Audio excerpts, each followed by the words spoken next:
Well, good afternoon, everybody. Welcome to this final session of the 2014 AgrAbility Virtual National Training Workshop.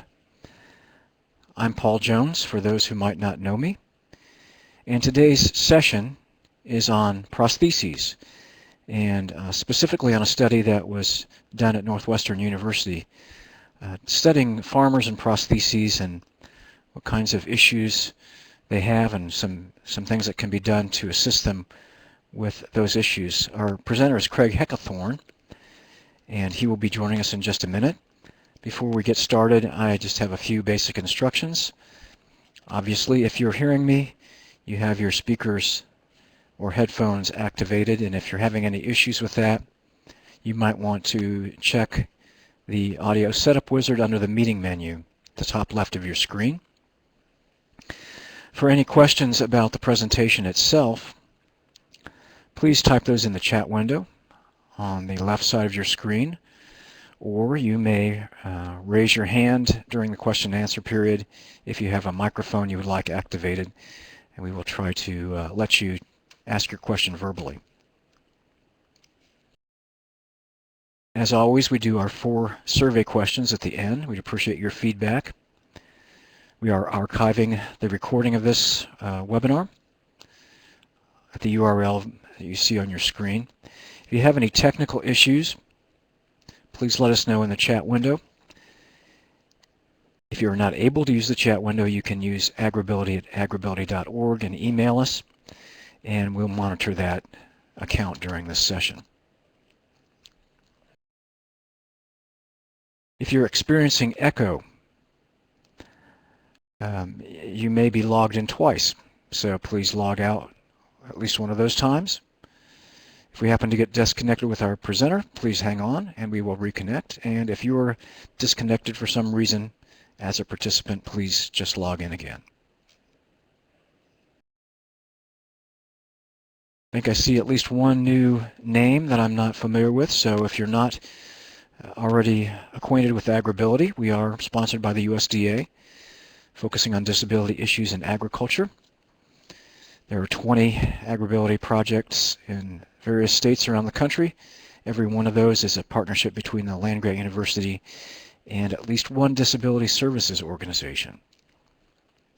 There is also one national AgrAbility project headquartered here at Purdue University, and we partner with several organizations including Goodwill of the Finger Lakes, Arthritis Foundation, Heartland Region, University of Illinois at Urbana-Champaign, and Colorado State University. Please visit our website if you have not yet done that at agrability.org. You can find out if your state has an AgrAbility project and learn a lot more about what we do. So, without further ado, I'm going to turn things over to Craig. I'm going to deactivate my camera and microphone and let him go ahead and activate his.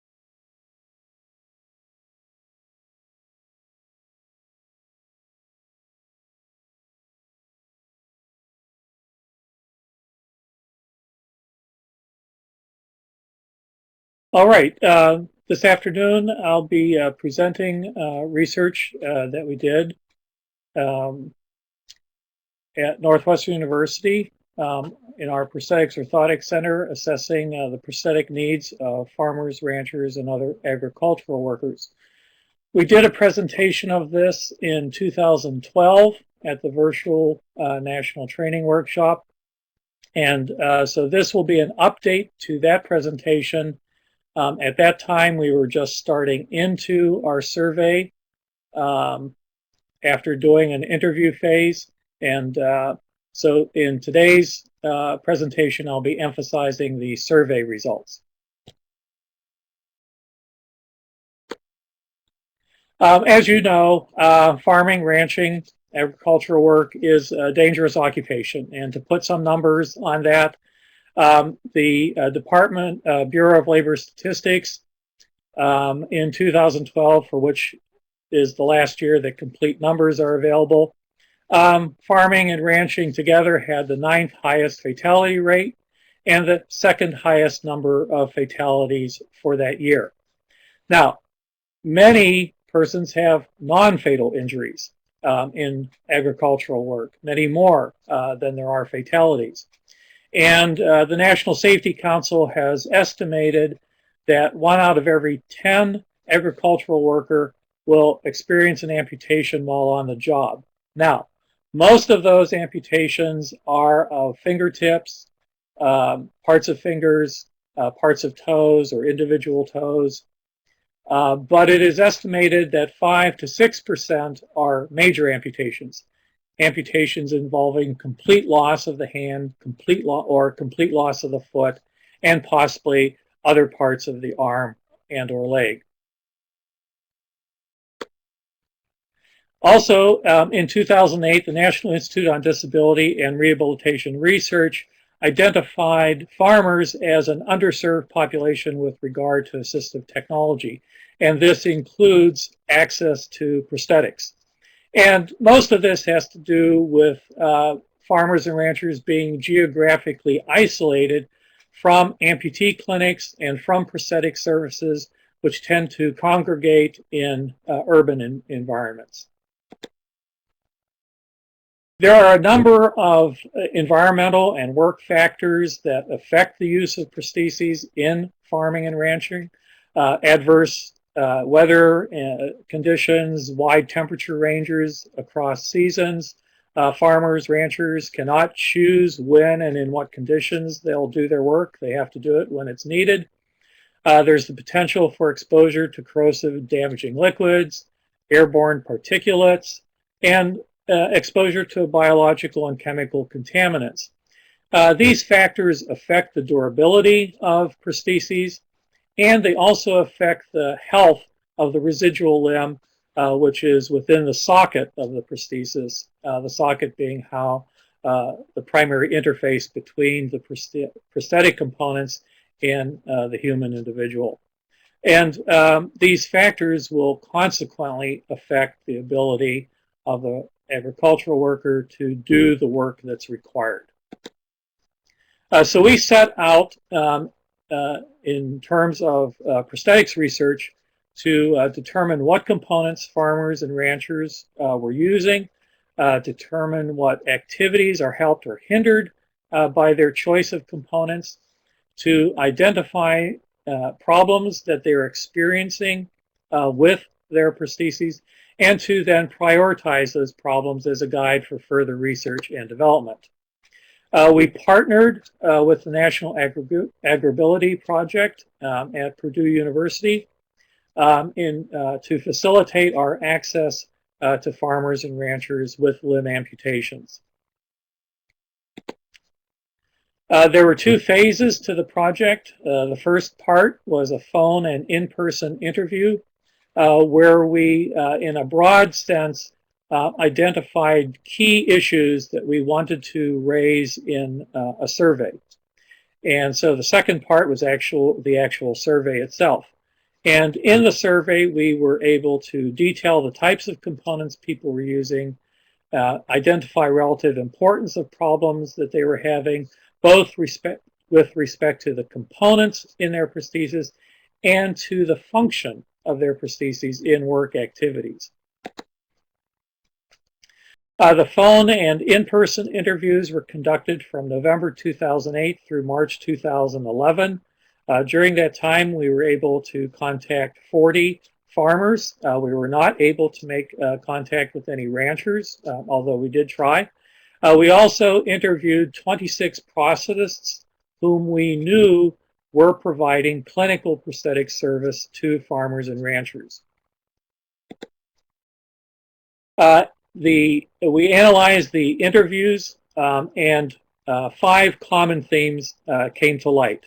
The most important one in terms of how often it was raised by individuals was durability. both the types of failures that components were having and how frequent failures were occurring. Cost was also a major issue, both direct costs, like for purchase of the prosthesis, and indirect costs, like the reduction in productivity that occurs when the prosthetic component is in for repairs and the farmer or rancher does not have it to do their work. The environment, certainly, as I brought up before earlier, plays a part that affects the use of the prostheses. And adaptation was also something that many of the farmers raised. Adaptations in their attitude to what they were doing, to their routines, to modifications to their farm machinery, and to choices about assistive technology, both in terms of prosthetic devices as well as other types of assistive devices. And finally, education was the fifth theme that came to light. And this had to do both with the knowledge and experience of the prosthetist providing the service to the individual, as well as information and training that was provided to the agricultural worker in terms of the use of their prosthetic device. Details of the interviews were published in the Disability and Rehabilitation Assistive Technology journal in 2013. If any of you are interested in a copy of this publication, please contact me at the end of this presentation. My email address will be available to you. The second phase, which was the actual survey, was conducted from February 2013 through March 2014. And during that time, we had 28 respondents, 20 farmers, 7 ranchers, and 1 person who identified themselves as an other agricultural worker. The survey was available in online and paper format. It allowed the respondent to detail the types of components they were using, to identify relative importance of problems, and problems both in terms of the components of their prosthesis as well as the function of their prostheses. And we were also hoping that the survey might give us access to persons with different levels of amputation than we had during the interview phase, different types of agricultural work, specifically ranchers, and different geographic regions. The survey in its online form was available through the popular survey web application SurveyMonkey. It was dynamically formatted as the person answered questions so that the person generally only had to answer questions which were relevant to their particular situation. The type of amputation level they had, the type of components they were using. To help in the identification of what they were using in terms of their prosthesis, we provided a variety of different photographs as keys to helping them answer questions about what they were using. This is true for both the upper limb prosthetic survey and the lower limb prosthetic survey. And these are just samples of some of the photos that people were able to use as a reference. This map shows together all of the persons who participated in our interviews and in our survey. In light green are persons with upper limb amputations. In dark red are the persons with lower limb amputations. You can see that most individuals are concentrated in the Midwest, Illinois, Indiana, Ohio, Iowa, Missouri. Surprising to us and a bit of a disappointment, we had no participation from the West Coast and very little participation from the southeastern part of our country, areas where we know a lot of agricultural work is going on and we're sure that there are persons with amputations, but unfortunately we were not able to have anybody or very many people like in the southeast participate. In terms of persons with upper limb amputations, this is again together all of the persons who were interviewed as well as participated in the survey. The column of numbers on your left are the numbers of persons with the different types of amputation levels: partial hand, wrist disarticulation, below elbow, and so on. The numbers in blue represent those individuals who were using prostheses. So of 31 persons who had upper limb amputations, 23 used prostheses in their agricultural work. And interestingly, persons who had amputations below the level of the elbow, at the partial hand, the wrist disarticulation, and the below elbow level, 95% of those individuals used prostheses. Persons with amputations above the level of the elbow joint, at the above elbow, shoulder disarticulation, and interscapulothoracic, which is complete loss of the arm, and the clavicle and scapula, only about a third of those individuals chose to use prostheses. So the majority of persons using prostheses have, who have upper limb amputations, have amputations below the level of the elbow joint. In terms of the persons with lower limb amputations, again, this is together, the interviews and the survey participants. We had 37 participants with lower limb amputations. All 37 used prostheses. Even the 13 individuals who had amputation levels above the knee, they also used prostheses in carrying out their agricultural work. Among the survey participants, which I mentioned went from February of 2013 through March 2014, we actually had online 55 responses. However, 28 of those responses were excluded because they were not agricultural workers, or they exited the survey, then re-entered the survey, and each time you do that in SurveyMonkey, it counts it as a new person, but we're able to figure out that through the record keeping. Or they were not residents of the U.S., and some persons provided insufficient information or inconsistent or contradictory answers, and we were not able to make contact with them. Everybody was given the option of providing contact information. A number of people did not, and so if there were questions about their answers, we weren't able to verify it, and therefore they were excluded.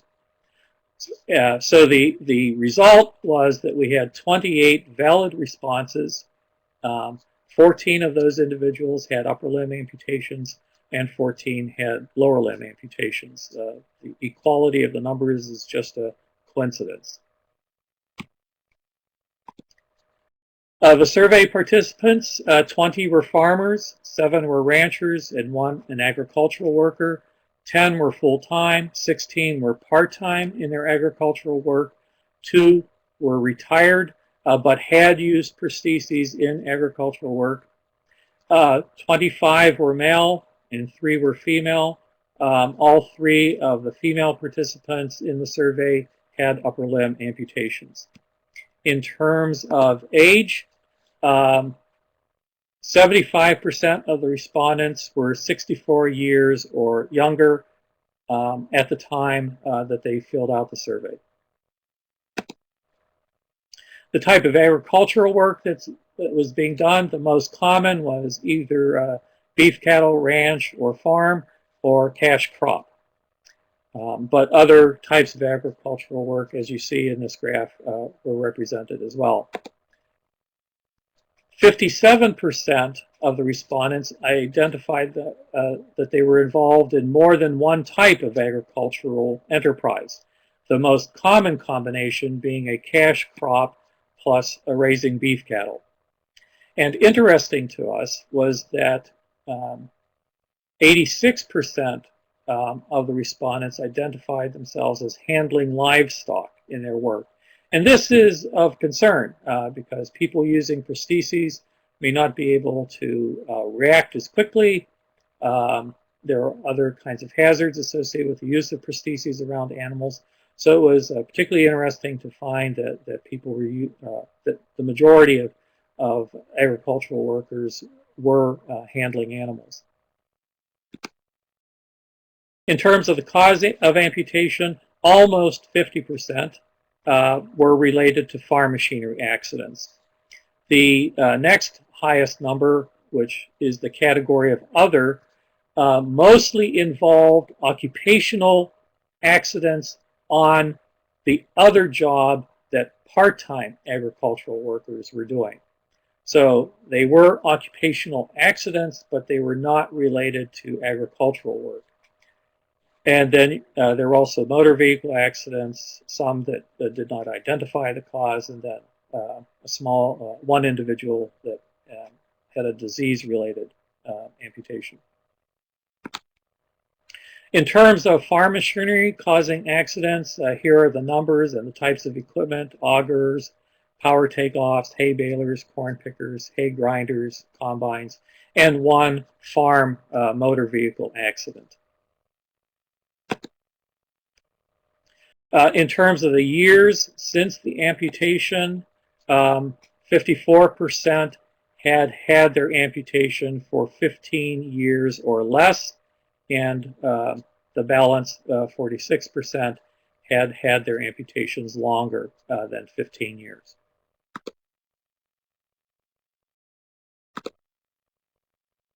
Looking specifically at the components that were being used, and oops, I missed a slide here.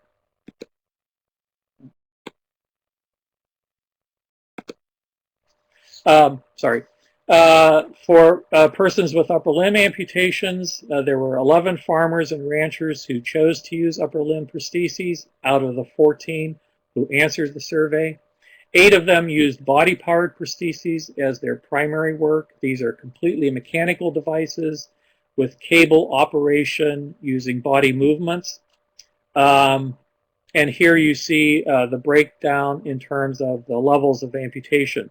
Note at the bottom there are 3 individuals with bilateral amputations of both upper limbs, 1 bilateral below elbow, 1 with mixed level, below elbow on one side, above elbow on the other, and 1 person with a bilateral above elbow amputations. It's interesting to note that the individual with bilateral above elbow amputations used only 1 prosthesis. So on one of their limbs, they didn't use any prosthesis at all in doing their agricultural work. The types of components that they used, 10. We had 8 farmers and ranchers with upper limb amputations who used prostheses. Because some of them are bilaterally involved, there are 10 prostheses together that we were looking at. 4 of those prostheses used multiple prehension devices, meaning that the person switched out the type of device that they were using for particular jobs. The most common prehension device was the Dorrance No. 7 hook made by Hosmer Dorrance Corporation, shown at the far left in the set of 3 pictures.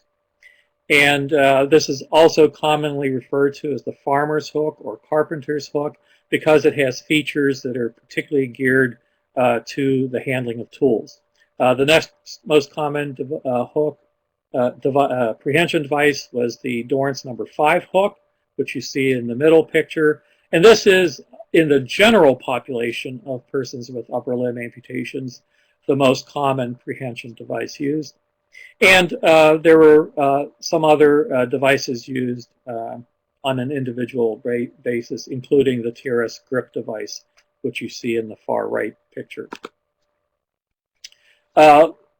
The types of wrist units were divided between friction wrists and wrists that provided a locking feature so they could be kept from rotating, which is important for some types of work activities.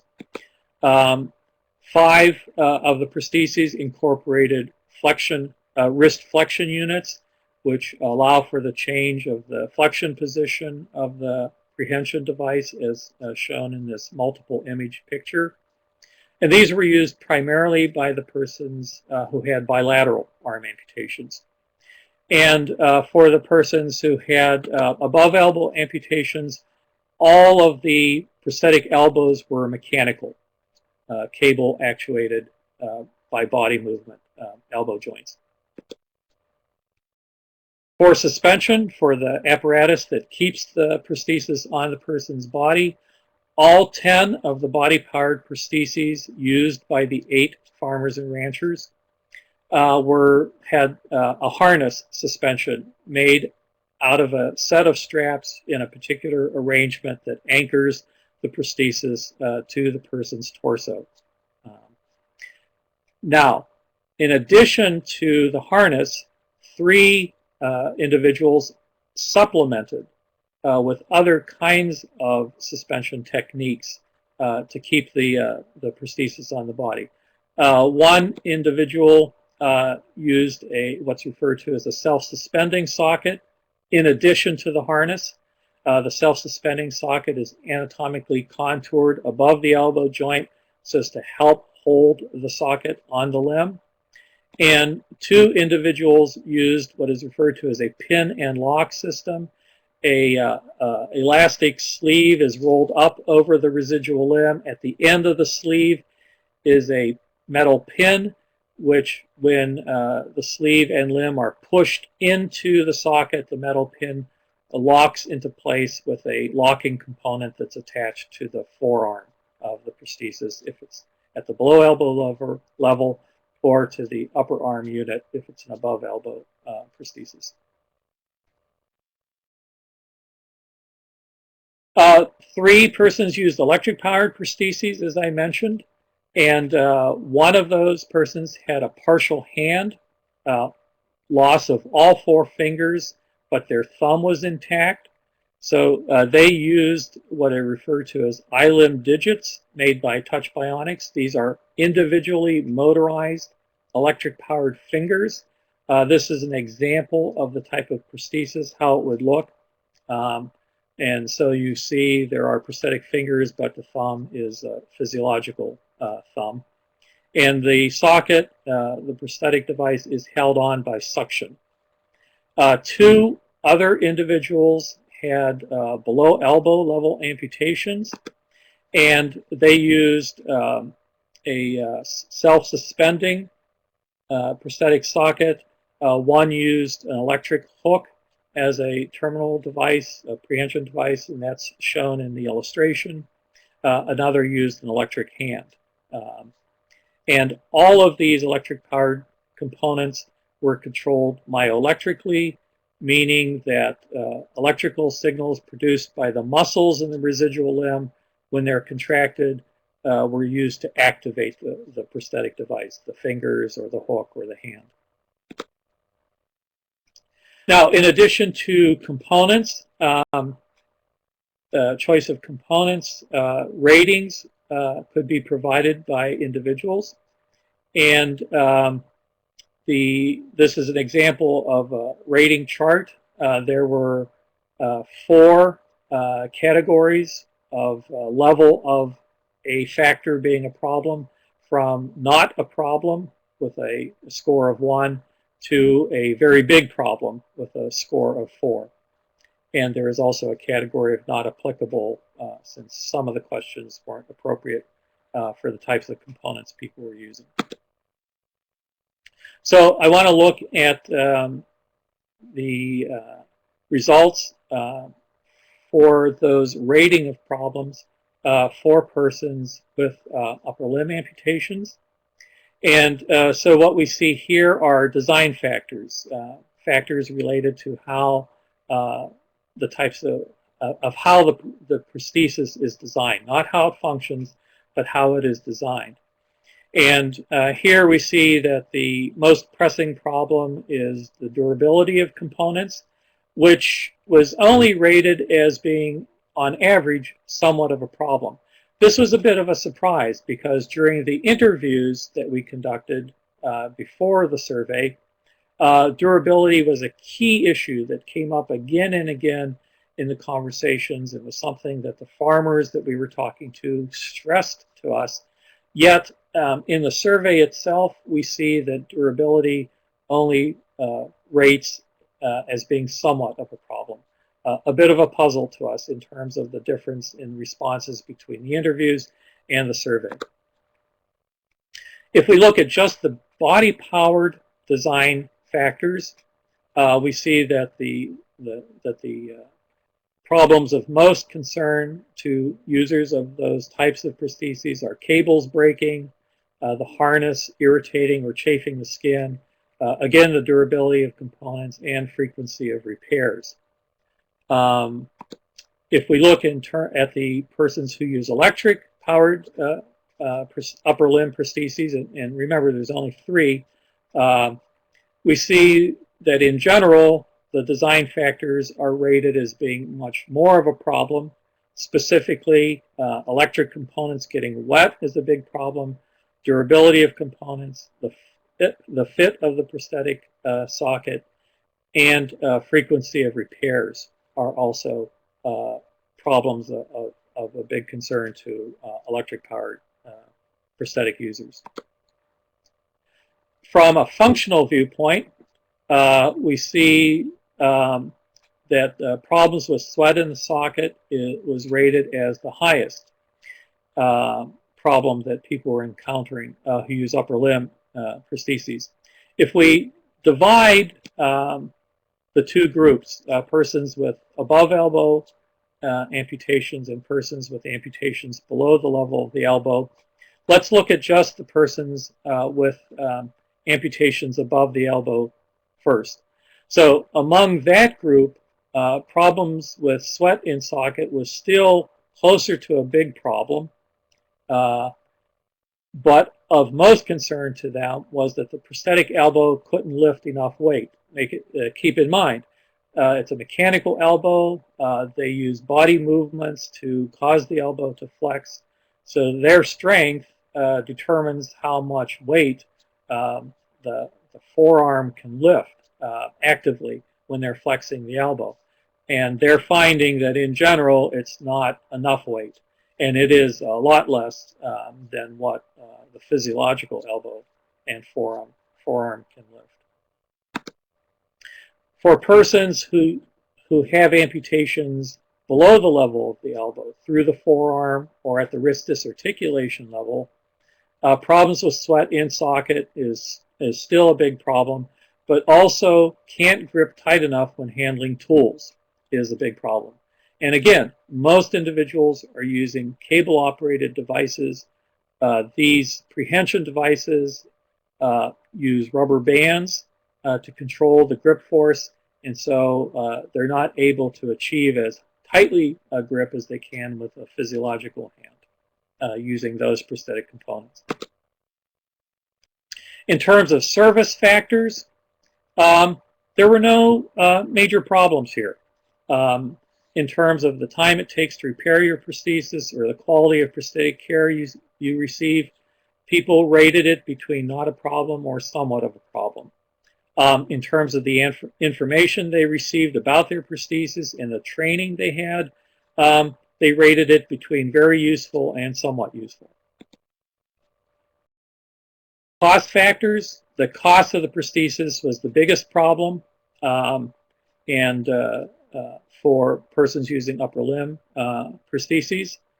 And second to that was lack of a backup prosthesis.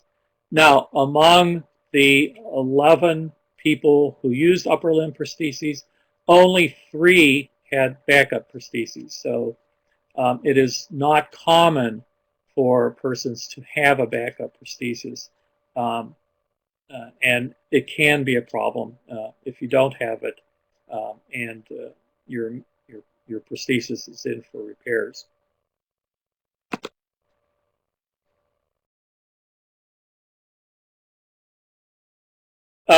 Design factors. Now I want to turn to lower limb prosthetics, and I'm looking at the design factors there. The components that were being used, 14 there were 14 farmers, ranchers, and one agricultural worker. Most used, in terms of the type of prosthetic foot, what's referred to as a dynamic response foot. This type of foot has spring-like characteristics. It stores energy. As you place weight on it, it returns some of that energy toward the end when you're stepping off of the foot. So it helps provide some energy to the movement as you walk. And but there are also other types of feet, multi-axial feet. There's also a pterofoot was used by one individual, which is like a peg foot. Among the 6 persons with above-knee amputations, 4 of them used microprocessor-controlled knees. And this was interesting to us. We thought that the majority would be using mechanical types of knee joints, but the majority are using electronic knee joints. Now, the knee is not powered electrically. The knee is still moved mechanically, but there is a motor and a battery and electronics that control the movement of the knee so that it adjusts to the different speeds that people walk and move at. In rating the design factors for lower limb prosthetics, failure of the suspension system was the most prevalent problem, although it was only rated as being close to somewhat of a problem. And if we look in terms of the different levels of amputation, it was more of a problem for persons with below knee amputations than for above knee amputations. And in general, what you see here is that the 2 groups at the different amputation levels rated things in the same order, but with different magnitude. And interestingly, persons with below knee amputations rated things as being more of a problem than persons with above knee amputations in general. So since suspension problems were the most highest, was the highest rated factor, let's look at the type of suspension that they're using. And again, the suspension is what keeps the prosthesis on the person's body, on their residual limb. And the most common type of suspension system is a pin locking system, which, as I explained before, is in this case for the lower limb. Again, it's an elastic sleeve that is rolled onto the limb. It has a metal post at the end which engages a lock in the prosthetic device when you push the limb into the socket. The second most common suspension system was a vacuum system, which actually uses a mechanical or electric powered pump to evacuate air from between the limb and the socket to help make a more secure, tight fitting interface because of the reduced pressure, air pressure within the system relative to the external pressure. And so of these 2 types of suspension, the vacuum system was found to be more of a problem than the pin locking system.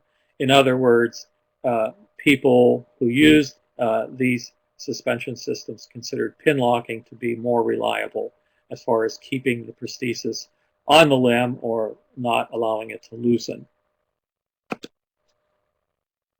From a viewpoint of functional factors, we see some differences between persons with above knee and below knee. This is for the complete group, averaging all the responses together. But if we separate them out, this is what the picture looks like. For persons with above knee amputations, problems squatting and walking through fields with tall plants were the major problems of concern in their ranking. For persons with below knee amputations, again, we see problems squatting, walking through fields with tall plants, problems due to sweating, and problems kneeling all come up as being close to a big problem. Again, notice that persons with below knee amputations are rating their factors as being more of a problem in general than persons with above knee amputation levels. Almost all persons with lower limb prostheses had fallen while using it, and this is a breakdown of the causes of falls. What is interesting to note that the majority, by far, in terms of cause, were environmental factors, tripping over objects, slipping on surfaces, or stepping on an object, rather than failure of the prosthetic device, such as the knee buckling while they're standing on the leg, or the suspension failing and the limb loosening or coming off. And most individuals with lower limb amputations used ATVs to get around on their farm or ranch, and used them to travel distances that they would have walked if they did not have an amputation. So they're also, impaired, even though they're using a lower limb prosthesis, they're still not, from their viewpoint, able to walk as far or as well or as quickly, and resort to using an ATV even for relatively short distances. In terms of service, again, we don't see any big problems here. Time to make repairs, quality of prosthetic care was rated between not a problem and somewhat of a problem. Training and information provided was rated between very useful and somewhat useful. Some suggestions that people offered to improve training. One individual commented, having an actual C-leg user with me when I got mine to help explain things with the physical therapist. That was a point that was made. Another person commented, my process is very patient-oriented and provides me with more information than most due to the distance. Taught how to perform most of my own adjustments at home if needed, and troubleshooting procedures with my elevated vacuum system. So these were some suggestions that people offered to improve service. In terms of cost, again, cost of prosthesis was generally a big problem. But if you look at the difference between persons with above knee amputations and below knee amputations, it's a much bigger problem, close to a very big problem in terms of its rating for persons with below knee amputations. And this is interesting because an above knee prosthesis is more expensive to make, takes more time to fit, so it involves generally more visits to a prosthetist, involves more expensive componentry, and yet persons with above knee prostheses are not having or considering the cost of the prosthesis to be as big a problem as persons who use what is generally a simpler type of prosthetic device, the below knee prosthesis. This was an interesting finding. Now, there are some limitations to the survey. It's a relatively small sample size, an N of only 28. For those people who did not provide contact information, we had to determine the validity of their responses based on consistency within the answers they were providing. And even though we did have photographs available, we can't be sure that people identified correctly the types of components they had. We did the best we could, and we thought for those that we did follow up with, we thought that there was a pretty good match. And there is a question about how people interpret problems. For example, one person commented in the comment box that was provided, biggest problems are a part breaking too often and the prosthesis wears out too soon. And yet this person, when given the opportunity to rate durability and frequency of repairs, rated them as only somewhat of a problem.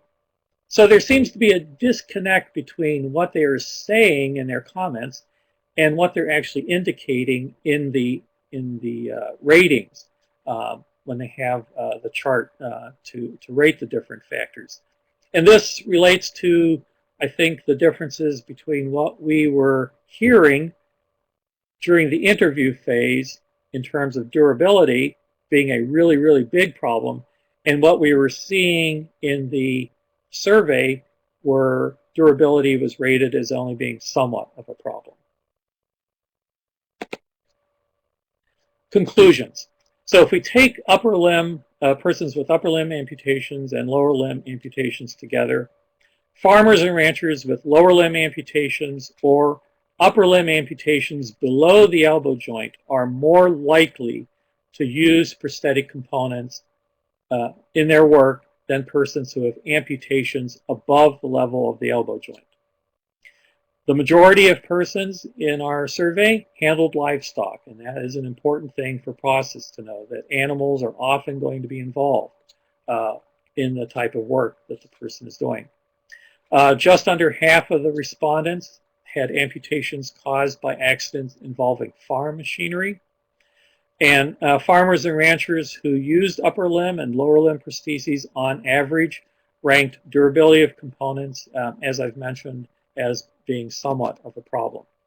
Again, the complete group, upper limb and lower limb together, problems with sweat while wearing the prosthesis was rated as a big problem by both upper limb prosthesis users as well as below knee prosthesis users. And the survey respondents were moderately satisfied with their prosthetic service. There were no big issues brought up. Cost of the prosthesis was ranked as a big problem by both upper limb and lower limb prosthesis users. If we look at just upper limb prosthesis users, the majority used body-powered systems.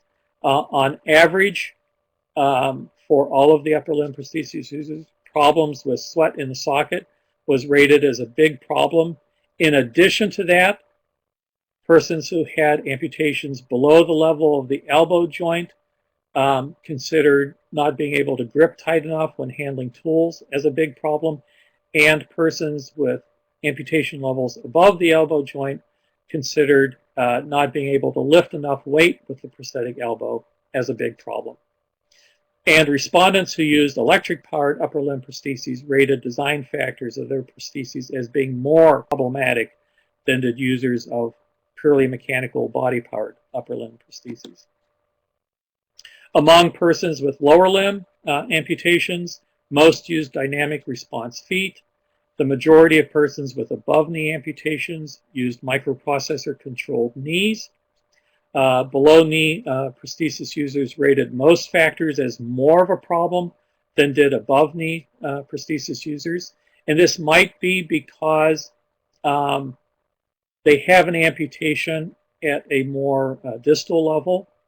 So they have an intact knee, and maybe they're doing more. They're demanding more of their prosthesis. They're more active than persons who have an amputation that has resulted in the loss of the knee.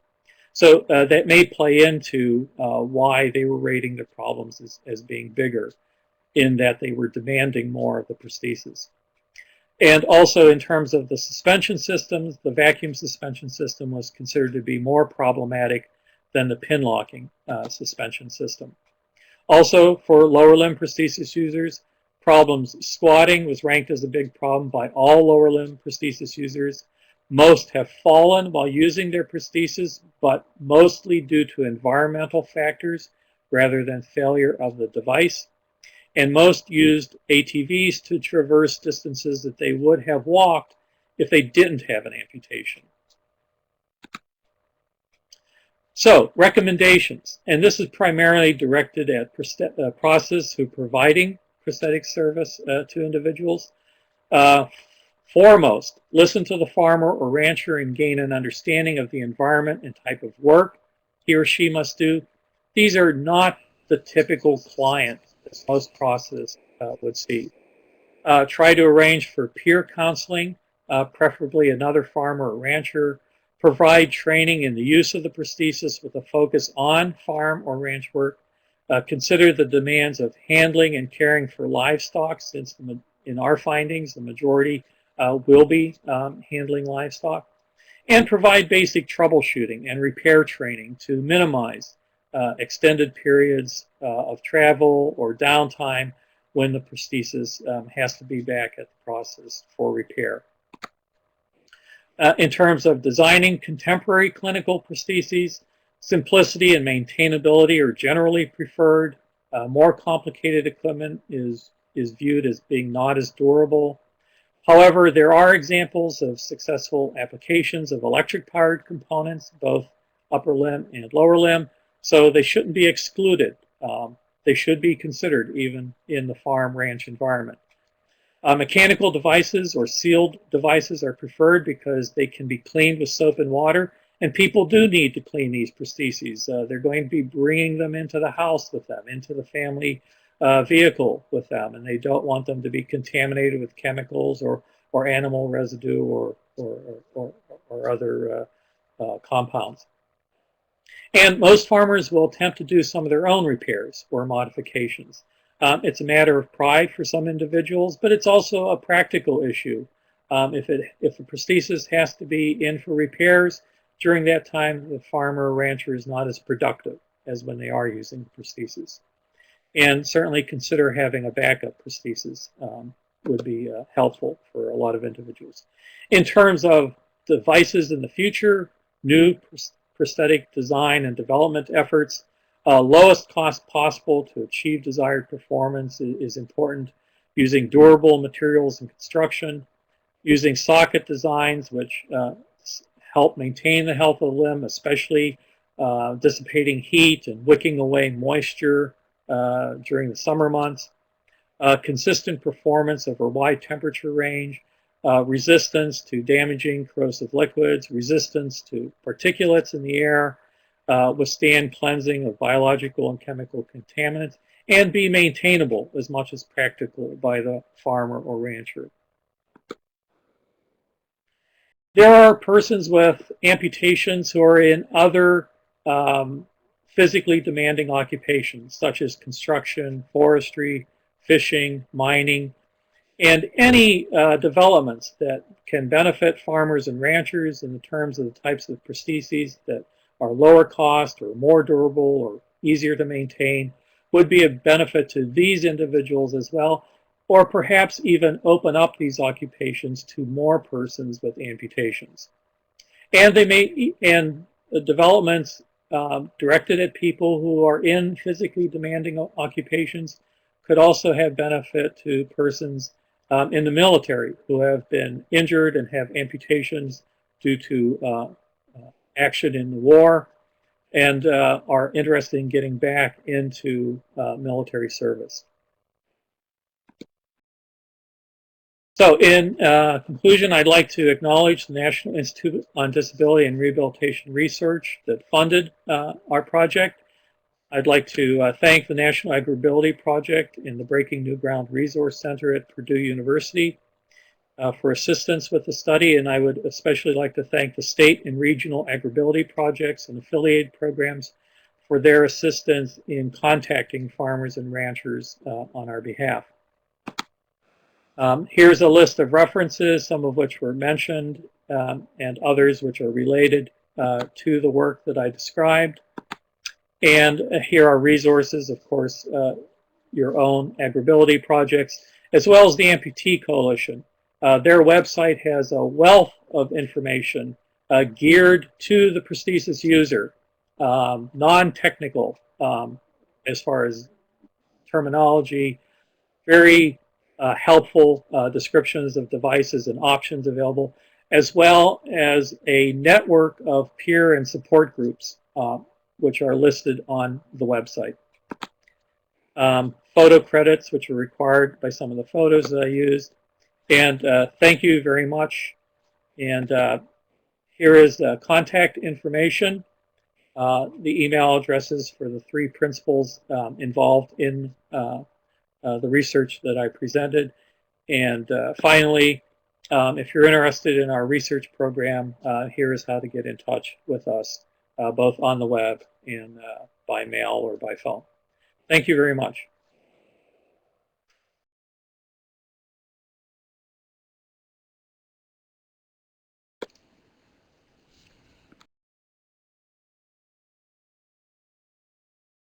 Well, thank you, Craig, for that very thorough review of your research, and obviously has a lot of application to the work that we do here in AgrAbility. At this point, we're going to be preparing for the question and answer period. If you have any additional questions you would like to ask, please type those in the chat window or raise your hand if you have a web microphone. And while we're getting ready for that, I'd like to do our 4 poll questions. If you could give us your feedback on these issues, that would be helpful. In terms of your affiliation, first, if you're involved with AgrAbility directly, we'd appreciate it if you choose that. If not, choose the best option listed.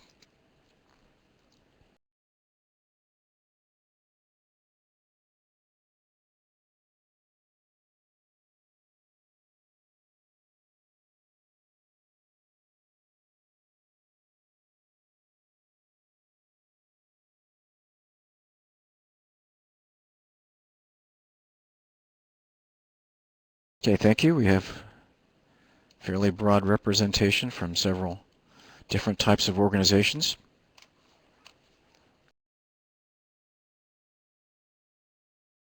The next question asks about the information that was shared, and if you could let us know if you found it to be valuable and if it met your expectations.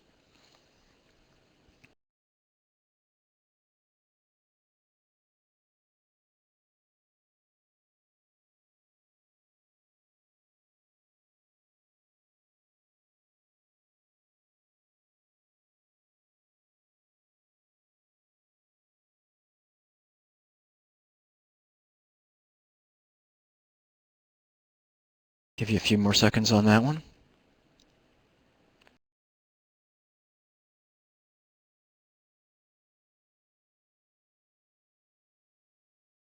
Okay, thank you for your feedback. Question number 3 asks about our technology and if you found it to be usable today. If you had any specific problems, if you would please let us know in the chat window. As I mentioned in the previous session today, for those of you that participate in our webinars on a regular basis, we are scheduled to switch technologies from Adobe Connect to WebEx the beginning of 2015. So please be aware of that, and we would obviously send out additional instructions in terms of any changes that you need to make in viewing our webinars. Okay. I accidentally just closed that. Could you please re-enter your information? I'm sorry about that. I hit the wrong button. And I don't want to lose the important data that you give us.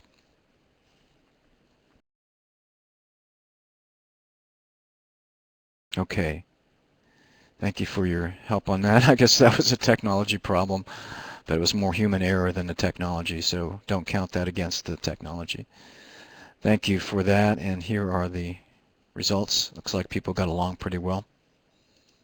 And finally, based on today's session, would you attend another session in this series?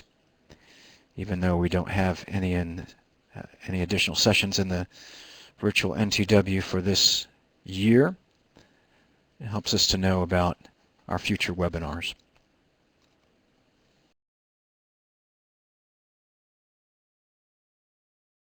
We don't have a specific webinar scheduled, but I'm anticipating that the next one will probably be in February.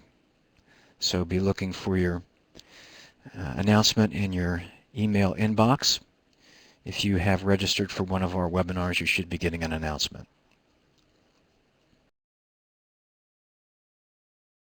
Okay, thank you. And there are the results for the last poll. We appreciate your feedback. At this time, I'm going to turn things back over to Craig for questions. I know we have several. You can continue to type questions in as we're answering them. And Cliff Raz will be putting those in the question pod.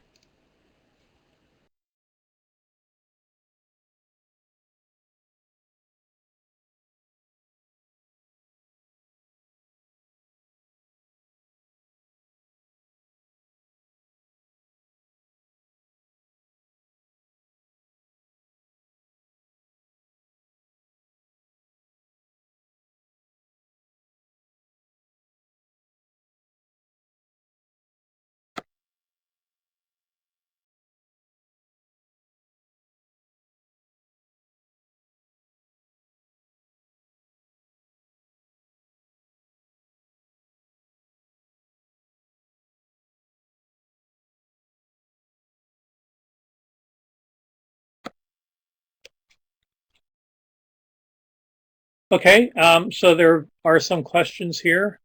And the first is with respect to cost issues, is this assuming no Medicare coverage? Does anyone have any info on Medicare coverage? Do you have any info of those surveyed who had Medicare coverage? During the interviews, we did ask individuals about how they afforded their prostheses. And the majority had some sort of private insurance. Relatively few had occupational insurance, but had private insurance. Some were veterans and were receiving care because through veterans hospital prosthetic services. Only a small number had Medicare coverage, and I don't have details about that. And however, so many people hesitated or said that this was none of our business during the interview phase. We did not include that question on the survey. So we don't have any more information than that that I just shared with you. There is a comment here. Perhaps the answer to above knee versus below knee cost factor has to do more with expectations. If you have an above knee amputation, perhaps you're willing to pay big bucks for a prosthesis, or perhaps there is more financial assistance for those with above knee amputations. Um, this is a good point. The latter point about there being more financial assistance, I don't, from my experience in prosthetics service in Chicago, I don't think it's a matter of more or less financial assistance. It may have a lot to do with what expectations a person has. If you're getting a knee, a foot, a shank, an above knee socket, yes, it's more of a prosthetic device. Maybe the cost is not so uh, surprising as if you're just having, just being a relative word, having a prosthesis made for a below knee level amputation.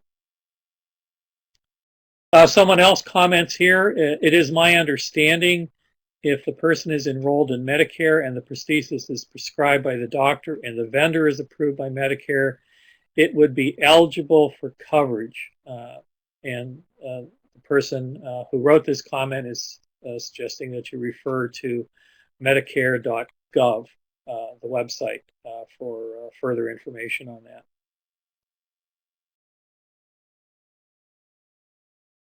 Here is another question. We have several arm amputee farmers just in the past few weeks who want to use chainsaws safely. Any suggestions for adaptations? We have referred to the national website.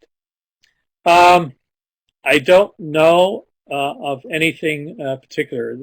The issue of using chainsaws did not come up. Certainly, I would be concerned if somebody is using a chainsaw with a Dorrance number 7 hook or a uh, Dorrance number 5 hook or any type of prehension device that is held closed by rubber bands or springs, because you can't increase the grip force. Whatever the rubber bands and springs provide, that's the maximum grip force. So, if there was kickback or something else were to dislodge the chainsaw while it was in action, it could be a very dangerous situation. On the other hand, I also don't suggest attaching the chainsaw directly to the prosthesis. I think that could also be a very dangerous situation. I'm happy to hear suggestions that people, maybe you other people attending this webinar have some experience with this. I don't. Question: some farmers use customized tools like hammers and wrenches. that screw into the socket? Should there be any concern about damage to the socket when from using such tools? Well, yes and no. Um, I mean, it depends on the forces that you're exerting. There is a company, Texas Assistive Devices, that makes tools specifically for uh, uh, use with upper limb prostheses, and these are just regular tools. Uh, they make a wide assortment of tools, and you can see them on their website. And some of them are hammers, and some of them are saws, and so you have to use good judgment, just as you use good judgment when you're using a tool with an intact hand. There are certain things that you learn by experience that might cause damage to the device, and certain things that wouldn't. Um, what is probably most problematic in my experience as far as failures is people using the prehension device as a pry bar, and this often causes damage to the wrist where it is connected to the forearm, because forces can be very high when it's used in that way. But uses of hammers, wrenches, saws, screwdrivers, socket wrenches, um, those have been used by a lot of people with upper limb amputations, and I don't see problems with that specifically. Another question, consumers sometimes ask about financial assistance in acquiring or replacing prosthetics. Do you have any suggestions? Well, when we were talking to some people during our interview phase who could not afford prostheses, there were community fundraisers. Now there are on the internet, there are opportunities to raise money for personal endeavors or personal acquisitions. So those may be other avenues, charitable organizations. If you don't have the insurance, or you're not a veteran, or or you don't have occupational insurance, workman's compensation insurance, then you have to look at these other possibilities of fundraising events and charitable organizations that might help support. Question. Some people have designed prosthetics that can be replicated through 3D printers at low cost. Have you heard about these? And if so, do you have any opinions on their usefulness? Yes, they've been in the news for a couple of years now. I've heard and seen a lot of them. Mostly they're made for children. Um, uh, and I haven't seen too many adults, although there are examples of people as adults using these 3D printed devices. What is missing here is any long-term follow-up. These are news stories. They come out. They usually talk about somebody who's first getting it, and then you never hear anything more about it. And knowing, we use 3D printing in our own research. Northwestern University has a center for rapid prototyping, which uses 3D printing techniques. And many of the materials that are being used in these prosthetic devices for these low-cost 3D printers are not very durable materials. And although they might work for a child, they're not even materials that a toy maker would sometimes use if they want a toy to last for any length of time. I'm concerned about the material, the quality of the materials that are being used for these devices. Knowing that some of those materials that these printers use are not equivalent to commercial materials for prosthetic components. And I would really like to see some follow-up research some follow-up stories of people who have used devices like these for more than a day, more than a couple of weeks, to see how durable they are, because I really have suspicions that these are not very durable devices, although they make for very good news stories. Question, any info on how many farmers relied on machine operation for labor, tractors, etc.? And if so, did they have any barriers to use with body-powered prehensils? I'm assuming the question is asking about adaptations to operating the machine, like adaptations to the steering wheel or to some of the manual levers.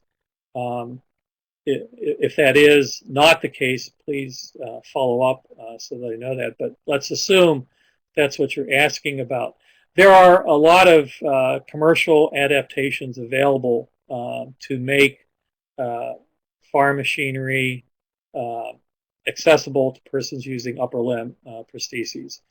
Some of the same adaptations or very similar to adaptations that are used in trucks, making trucks and automobiles possible to be controlled even by persons with amputations of both arms.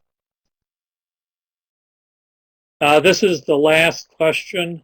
Would you provide your email for requesting the NITR article? Yes, my email is c-heckathorne, HECKATHORNE, at Northwestern, NORTHWESTERN.edu. c-heckathorne at northwestern.edu.